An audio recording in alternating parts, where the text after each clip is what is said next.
Hello, my name is Ursula, and today I'm going to tell you the story behind two of my favorite possessions.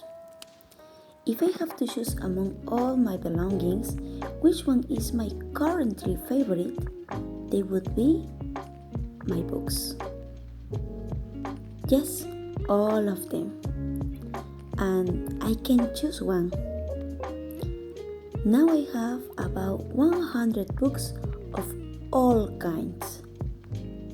For example, here I have the classic books, the poetry books, the oldie ones, the most read ones,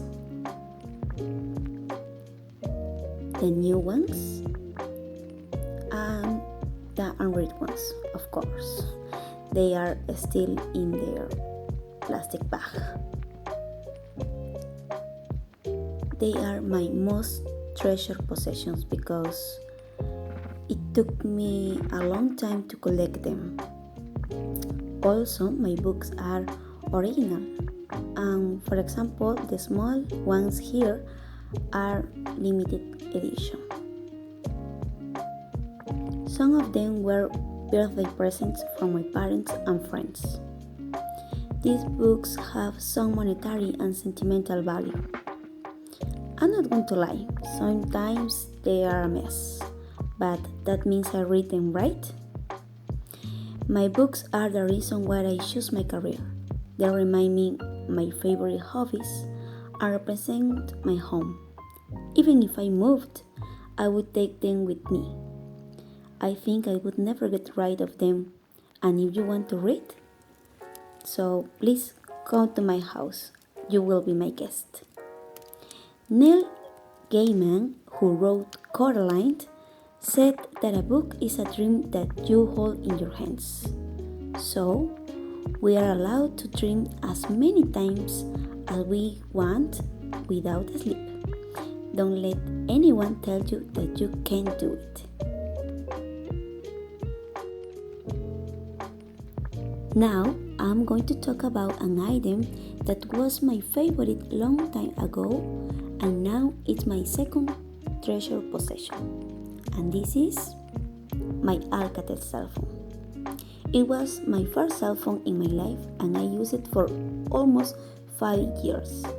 In 2005, my dad had to travel for work far from the city and he wanted to communicate with me in some way. So, this little cell phone was the perfect gift. I remember when classes started that year. I carried my cell phone everywhere. Teacher said that we mustn't bring electronic devices like MP3, MP4, or cell phone to school. Actually, I succeeded in hiding my cell phone for half a year. But one day of school, when I returned from the bathroom to the classroom, I realized that one of my friends took my cell phone to play and my teacher made her to give the cell phone to the principal.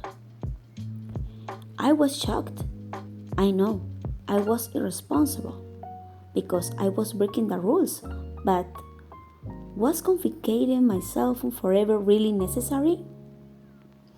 I tried to explain how the events happened, but she told me students are not allowed to bring their cell phones. And she was right. Well, long story short, I managed to convince the principal that it was an accident and she made me promise that I would never bring my cell phone again. So, 16 years later, this friend is still with me. It reminds me of my teenage years in high school and by the way, it's still working. Ring ring. And that's it. Thanks for listening. Goodbye.